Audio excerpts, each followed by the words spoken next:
Bon, bonjour, bonsoir à tout le monde. On vous remercie d'être là. Les Rennais, ceux qui sont venus de loin aussi, il y en a qui sont venus d'autres villes. Donc aujourd'hui, on a invité Mohamed Khadami. Bismillah. On a invité Mohamed Khadami. C'est de bon augure. Président du FRUP, pour nous parler de la violation des droits de l'homme, mais aussi pour témoigner de son emprisonnement à Gabon. Et donc en même temps aussi il est là pour soutenir aujourd'hui les deux personnes, Fouad et puis Dera, et puis Redoum, qui sont en prison. Et à la fin, il va nous parler de l'avenir de Djibouti, comment on peut changer les systèmes, comment il faut combattre contre ces systèmes.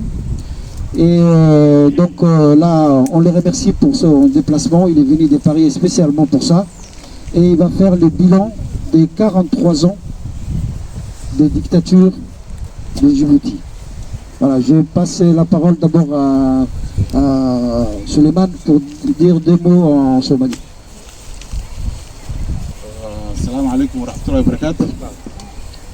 ما توقعت الزوا بش تضرب على تكيد ويا الزوا ومالتها على كله ويا كل عالم كواحد الواحد يجري ضد جيبوتي جوجا دفلي بيكون يجرين فرحت بيكون يجرين عاد ودك إنه لها غلدا اللي يجري طريقات اللي يجري الدلال بالحين يجري عيدوا كله ودكوها ما تضوي حين مجران مقالة إنه بدر اختيار واحد جوجا shaarar iyo dibaabado iyo askar baa dariiq kasii joogta kolka maalin inta calaamad kuma jiraan dadkeeni xalayna waad aragteen ilmo yar baa meesha rasaas lagu dhiftay oo waad aragteen mutaaradaa jiray kolka maanta diiniyadii wayna sii weyday annagu haddaan nahay dadka reer Djibouti Faransiiska ku nool amba warbaha ku nool inaan dee saal kireysano oon fanaaniin iyo odhano oon ciyaarno niyadii wayna sii weyday diyadii waxaan jeclaanay inaan walaalaheen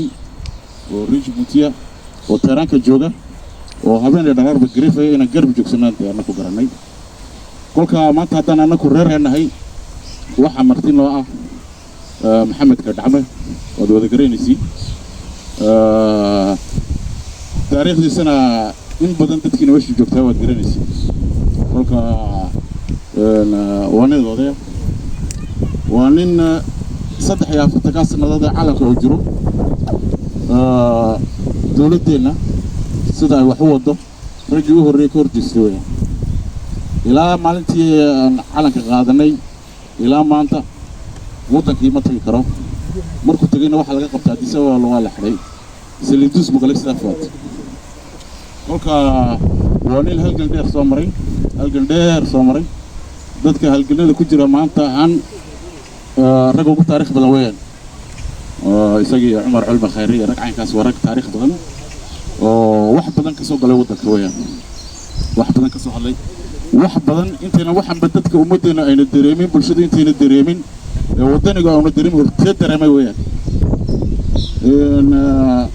waxaad aan garanaynaa dadkeena ma garanaysaa Djibouti jooga maanta Fuad baa ku jira wada aragteen oo aan taswiirihiisa aragnay xaaladda ku jiro ninkaasoo nin pilot ah nin European ah nin wax bartay ah nin ofisiye ah halka lagu dhaxlay wada aragteen mar malaynaya deeqa ciise inaan mutacallimada jaamacadda fanaanada oo wadanka oo laga yaqaan geeska Afrika oo laga yaqaan ee tuwal Djibouti waa iyadana waxa lagu xidhay waxaan ma garanaysaa suurtagalahay oo waan diiday tila cadaalad darro diiday kolka inaan dadka walaalaheena garab joogsano rag badan baa ku jira xabsiga oo ayaamay dhigto mudaharaadada lagu qabtay kuwa kale oo 2 sanadood xiran baa jira oo waxa kamid ah Abubakar Cudum baa kamid ah labadii yaryar ee journalist radio Sans Frontières reporterada ahaa raggaasi oo dhan iyo kuwo kaloo mudaharada lagu qabtay oo dad badan baa xidhan maanta xalayna laabud dad badan baa la qabtaa layidhi kolkaa inaan walaalihina garab joogsanadii iyaan annagu meesha u joognaa ka dhacmana reer haddaan nahay waxaan ugu yeedhanay inuu khibraddiisa iyo sidaan isku abaabulayna reer Jabuuti haddaan nahay waddankeena uga tashan lahayn waa ninka odaygeeda arkaysiin ninka odayga weyn waddankeena ragga maamuli kara ku jira haddii ay qabtaan cadaaladdan helayna ku jira kolka waa rajaynaynaa inay waxna isbedelaan waa rajaynaynaa cadaalad taamaan rajaynaynaa in hadalka dee iminka isagaan u diinay aanu ku raagmaayo inaan waxaan bixinaya anigu ma garanaysaa inaan martin u yahay baan idiin sheegay wuuna ku mahadsan yahay shacabkana u tuma soo dhaweeya maxamed. Salam alaikum wa rahmatullahi wa barakatuh. Merci de m'avoir invité et merci de me recevoir avec cet accueil chaleureux. Avant de commencer, je voudrais vous poser une question à tous. Qu'est-ce que veut dire l'indépendance pour vous? La liberté. Hein? Qu'est-ce que ça veut dire pour vous? Dignité. Unité, égalité. Souveraineté. Le respect de la dignité humaine. Le combat contre la justice. La paix. Qu'est-ce que c'est que l'indépendance sinon la liberté? C'est Liberté d'expression. C'est Kateb Yassine qui a dit, un grand écrivain algérien. Qu'est-ce que c'est que la liberté sinon la liberté? Qu'est-ce que c'est que l'indépendance sinon la liberté? Et 43 ans aujourd'hui, j'aurais aimé vous parler du développement. Comment développer les régions, comment développer l'égalité entre femmes et hommes, comment parler de l'éducation des enfants et tout ça. Malheureusement, depuis 43 ans, à chaque fois, on parle de violation des droits humains. Il n'y a pas une année, où on ne parle pas d'arrestation arbitraire, de torture, de viols de femmes, des exécutions extrajudiciaires. Hier soir, un jeune homme de 14 ans, ou même de 12 ans, a été abattu. C'est pas par mégarde. Il a reçu la balle ici. Ça veut dire qu'il y a un tireur d'élite qu'il a visé.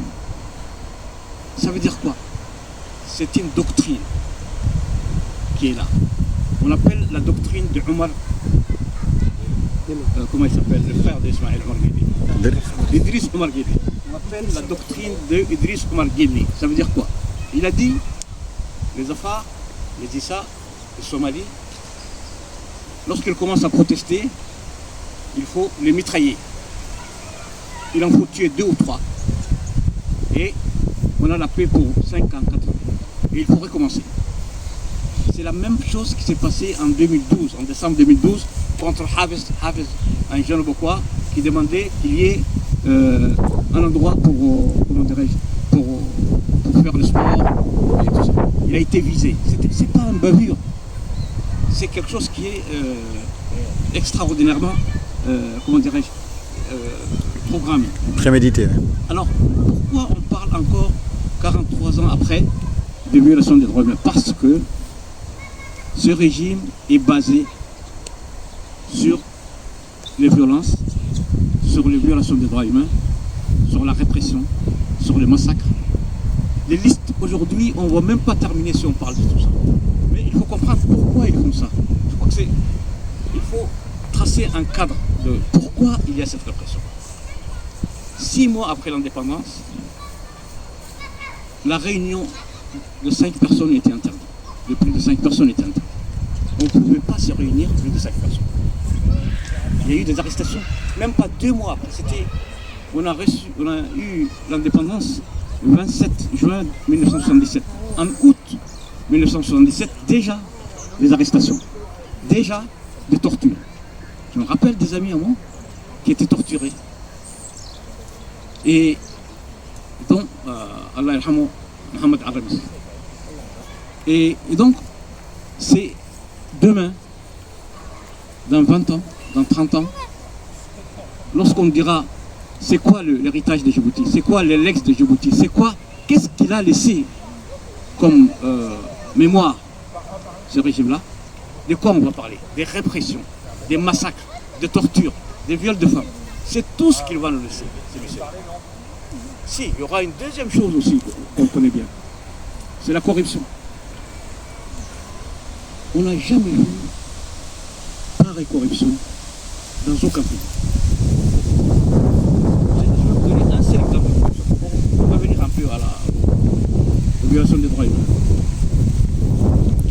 Le Fonds mondial contre la tuberculose, le paludisme et le sida a donné de l'argent à Djibouti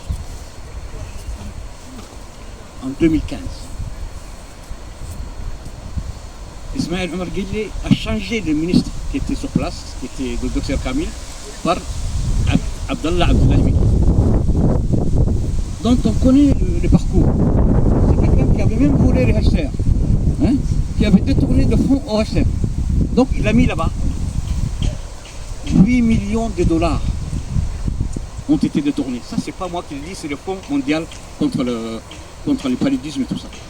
Ça veut dire qu'il y a des sociétés, des hommes riches, des contribuables qui ont récolté de l'argent pour nous donner à nous, pour qu'on s'occupe de notre santé. Et qu'est-ce qu'on en a fait?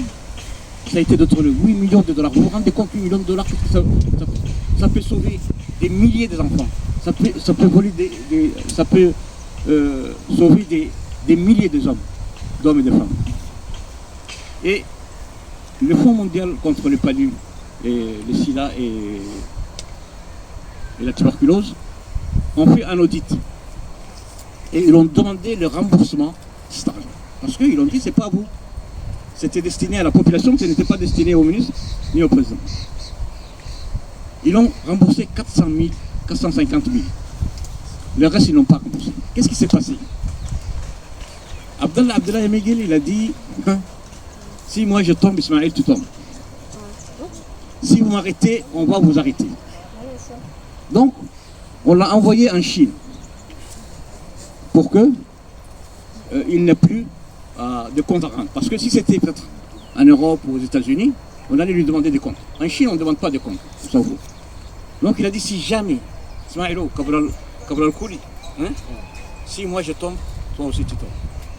Donc ça c'était la corruption la plus flagrante parce que ça concerne la santé, les enfants et tout ça. Et les palus et tout ça. Et la tuberculose. Et donc si je reviens un peu aux questions de violation des droits humains, il y a eu deux conceptions à l'indépendance. Deux conceptions. Moi je suis à l'aise pour en parler parce qu'à l'époque je n'étais pas ni avec Dini ni avec Goulet. J'avais dit non à Dini, j'avais dit non à Goulet. Donc, mais il y a eu deux conceptions. Ahmed Dini, il a dit on va privilégier la conception citoyenne de l'État. Ok? Et comme ça, tous les citoyens auront les mêmes droits. Hassan Goulet, ou en tout cas son entourage, a répondu non. On va privilégier les clans. Alors, pour venir à ce but, d'abord il a dit Somali Haddam. Ok? Donc certains ont répondu à la série. Quelques mois après, Issa Haddam, Abgal Haddam, et finalement Mamassan Haddam. Et aujourd'hui, c'est même pas pour le bas, et aujourd'hui c'est familial. Donc c'est la logique. Et comment on considérait les autres? On les considère comme ce qu'on appelle ennemis intérieurs. Ennemi intérieur, c'est un concept qui a été adopté en Indochine et en Algérie. Comme les Indochinois et les Algériens étaient des Français, on ne pouvait pas dire que c'était des ennemis extérieurs, c'était des ennemis intérieurs. Mais ces gens-là, on devait les parquer, on devait les réprimer, ce qui s'est passé en Algérie et tout ça. Donc ce concept d'ennemi intérieur a été adopté par pas mal de dirigeants africains. Dès qu'ils ont eu l'indépendance, les gens qu'on n'aime pas, on va les désigner comme ennemis intérieurs. Donc si on vous nomme comme ennemi intérieur, vous n'avez pas droit à l'instruction, vous n'avez pas droit au commerce, vous n'avez pas droit à la santé, vous n'avez pas... C'est ça. C'est cette logique. Là, c'est pour que vous compreniez pourquoi. C'est pas parce qu'ils sont plus méchants que nous, parce que nous, on n'est pas les bons et ils ne sont pas plus. Mais ils ont opté, ils ont choisi cette option. Ils ont choisi de privilégier les clans par rapport à l'État. Donc on nous dit, État Hadalma, nation. Il n'y a pas d'État à Djibouti. Il n'y a pas d'État national à Djibouti. Il n'y a pas de nation à Djibouti. La cohabitation, c'est un échec. L'état de droit, c'est un échec. Et il faut reconstruire ça. Il faut partir des bases saines. Il faut partir de la réalité. Ça n'existe pas d'État à Djibouti. C'est une famille qui est la dernière en date pour nous prouver ça. Le gendre d'Ismaïl, il utilise l'avion présidentiel pour apporter des drogues. Vous vous rendez compte? Il ramène des drogues ici, tout le monde le sait. Il est tracé, il est suivi. Et quel État? De quel État vous me parlez? Il n'y a pas d'État. Il n'y a pas de cohabitation. Moi, je vais vous dire une chose. Djibouti, c'est le seul espace où les Afars et les Somalis cohabitent. C'est le seul espace. Partout ailleurs, il se canarde. Ok? C'est un échec. S'il y avait une cohabitation harmonieuse entre ces, et puis une minorité arabe, il faut respecter, et qui sont aussi brimés, mais qui n'ont pas la capacité de protester. Ils n'arrivent même pas à protester. Et s'il y avait une cohabitation entre ces deux nationalités à Djibouti, je suis sûr que beaucoup de problèmes, aussi bien en Éthiopie, même en Somaliland, on aurait résolu pas mal de problèmes. C'est que nous avons l'ambition de créer cette entente, de créer cette cohabitation. C'est un échec. Il faut partir de cet échec-là. Parce que chaque fois que quelqu'un fait un tract, il est arrêté et torturé. Chaque fois quelqu'un qui écrit un article contre lui, il est arrêté et torturé. Et chaque fois que quelqu'un proteste, il est arrêté. Vous l'avez vu. Les dernières en date, c'est hier soir. C'est Addawi Abdullahi qui vient d'être tué par un tireur d'élite. C'est pas une bavure. C'est pas une. Donc, c'est un échec de ce point de vue-là. Est-ce que nous serons en mesure de relever les défis? Parce que, franchement, moi j'avais une vingtaine d'années, 25 années à l'époque de l'indépendance. Moi, j'ai pas pris la nationalité française. Jusqu'aujourd'hui, je n'ai pas la nationalité française. Tout simplement parce que je voulais rentrer chez moi. Alors que j'ai amené des gens qui voulaient. C'est moi qui ai amené des gens qui voulaient la nationalité française. Des amis à moi, ils voulaient. Moi, j'ai pas pris. Jusqu'aujourd'hui, j'ai pas de nationalité française. Pourquoi? Toujours dans ma tête, c'est de retourner dans ce pays-là. Toujours dans ma tête. Et donc, dans cette période, nous avions plein de projets pour ce pays-là. Développer ce pays-là, développer le sud, développer le nord, développer le lac Assal, développer ailleurs. C'était ça notre ambition. Mais on était obligé de nous défendre. On était obligé, lorsque je vais à Djibouti, on me dit, mais tu es venu d'où toi? Tu es venu d'où? Moi j'ai dit, écoute, mes grands-parents étaient là pour construire Djibouti. Mes parents faisaient partie de ces gens-là. Et comment voulez-vous que je vienne d'où? Je suis un Djiboutien. Mais ils n'ont pas donné cette occasion à toute cette jeunesse qui voulait. Et les gens ont été obligés, par exemple, d'aller dans les maquis depuis 1977. J'ai des amis aujourd'hui qui sont en Belgique, qui à 16 ans, 17 ans sont partis dès 1977 au maquis, qui sont jusqu'aujourd'hui, ils sont comme Kabir, comme Hatanami, ils sont en train de résister encore. Et donc, c'est une... Quelle perte de temps. Et pour vous résumer un peu, il y a eu des arrestations et des tortures. Donc la chose la plus abominable, il y a eu des viols de femmes. Les choses les plus abominables qui peuvent exister, c'est les tortures et les viols. Alors sachez une chose, Djibouti est parti de la Convention internationale contre les tortures et les traitements inhumains et dégradants. Chaque personne qui a été victime de torture, ici ou en Belgique, ou même aux États-Unis, peut porter plainte, parce que ce qu'on appelle, il y a compétence universelle.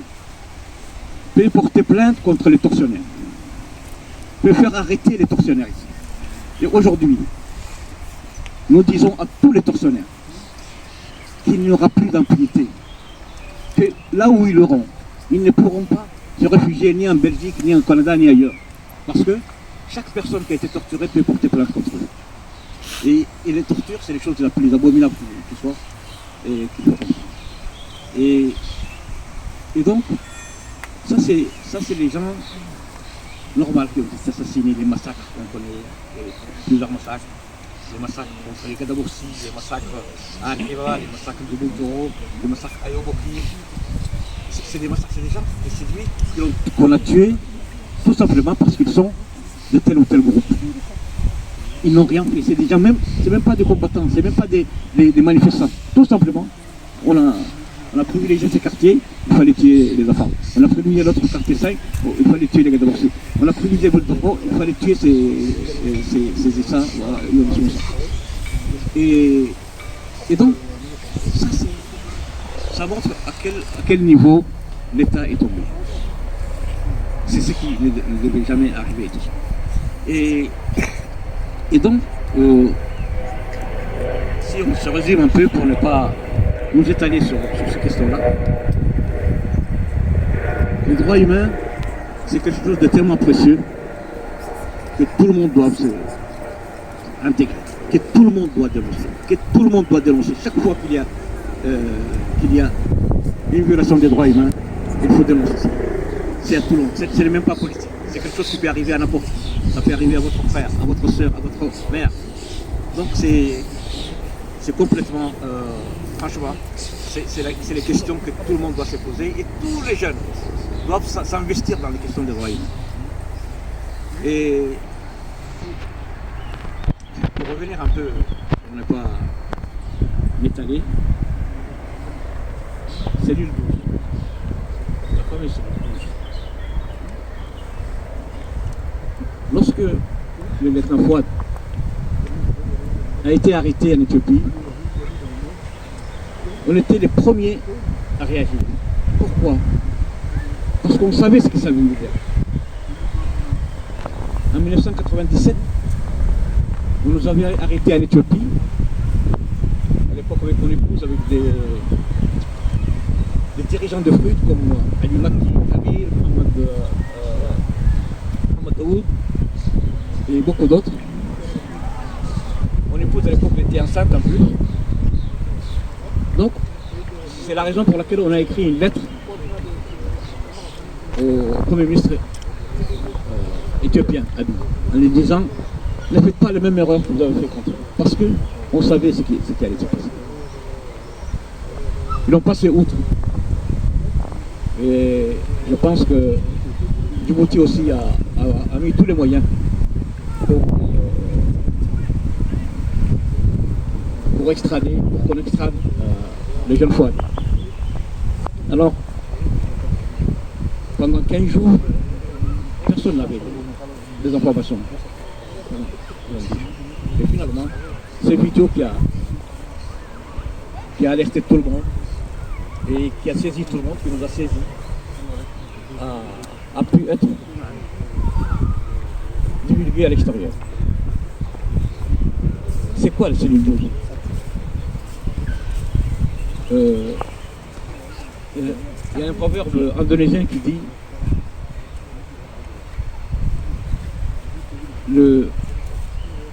la tortue pond des milliers d'œufs et personne n'en parle. La poule pond un seul œuf et tout le monde en parle. Et moi, nous, pendant 18 mois, on était dans ce cellule. C'est-à-dire 2 mètres de long et 1 mètre de large. Moi qui n'ai pas très grand, je fais 1m75, bon, j'avais tout juste l'espace pour m'étendre. Mais quelqu'un qui avait 1m90 ne pouvait pas étendre ses pieds, il faut qu'il mette ses pieds sur les toilettes. Et donc, pendant des heures, pendant des journées, vous êtes là, vous êtes confinés dans cette chambre. Et c'est terrible. Et nous, on a fait beaucoup de tapage, des grèves, tout ça pour qu'on en sorte. Et il y avait eu une commission d'enquête à l'époque qui était composée de l'association des prisons sans frontières, du ministère de la Justice et de la coopération française. Et ils sont venus, ils ont regardé ça. Et ils ont dit, il faut que les cellules douces disparaissent. Il ne faut plus qu'il y ait de cellules douces. Ils ont fait un compte rendu en disant, il ne faut plus qu'il y ait de cellules douces. Et aujourd'hui, on apprend qu'il y a de cellules douces. Mais pas plus tard qu'il y a quelques mois aussi, le jeune Capo est passé par là pendant des mois. Et là, je voudrais parler de quelqu'un. C'est, comment dirais-je, c'est plutôt de deux personnes. Pour le premier, c'est politiquement peut-être incorrect. Il s'agit de Abdo Moussa Bourali. Est-ce que vous avez entendu parler de Abdo Moussa Bourali? Ces gars-là, ça fait depuis 6 ans qu'il est dans les cellules 12. C'est quelqu'un qui a été extradé de Somaliland. Qu'est-ce qu'on lui reproche? On lui reproche d'avoir commandité l'attentat de Chomien. À la chaumière.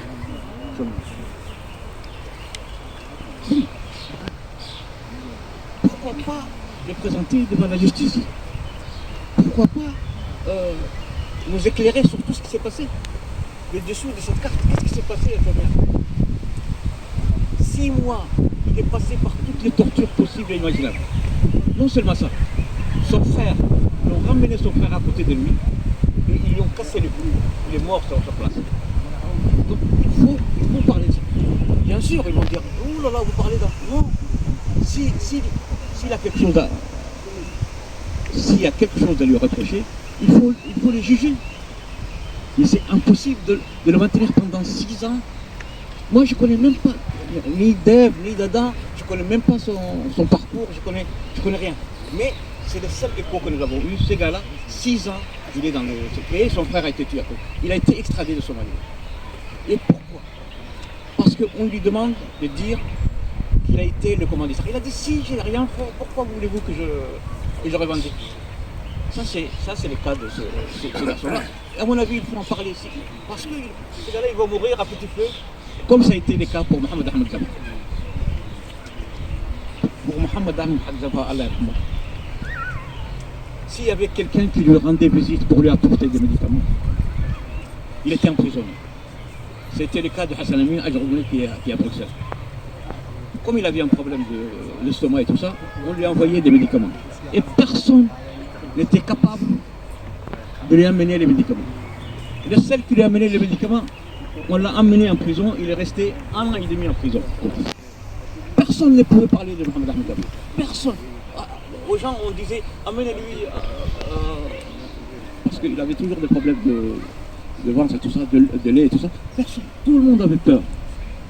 Donc, moi, c'est connaissant tout ça, que j'ai dit, ces garçons-là, je ne connais pas.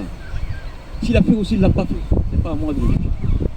Mais, c'est une question de droit humain. C'est une question de droit humain. Et puis, il y a une deuxième personne dont on n'a pas parlé beaucoup, mais qu'on sait qu'il est en prison. Il s'agit d'Aboubacar Bedou. Ce garçon, il est un peu dépressif. Il doit arrêter en brosse de bord. 2 ans. Il est passé par toutes les tortures possibles. Bon, si vous voulez, si on parlait beaucoup, on avait peur qu'il soit comme Jabra. Voilà. Et on dit, oh, si le président parle, ça veut dire... Voilà. On en parle, mais au moment où on parle. Et ces garçons, il n'est même pas présenté. C'est le juge. Il n'a pas droit aux soins. Il n'a pas droit à l'avocat. Il n'a pas droit même à la nourriture. Même les gens qui lui rapportent la nourriture. Donc, c'est ça les droits de l'homme, je vous dis. Le droit de l'homme est indivisible. Il n'y a pas sélectif. Chaque fois qu'il y a une violation des droits humains, il faut dénoncer. Et que tout le monde dénonce ces choses-là. C'est la conclusion à laquelle je m'arrête pour le moment. Et si vous avez quelques questions, on en parlera. Et je voulais discuter un peu.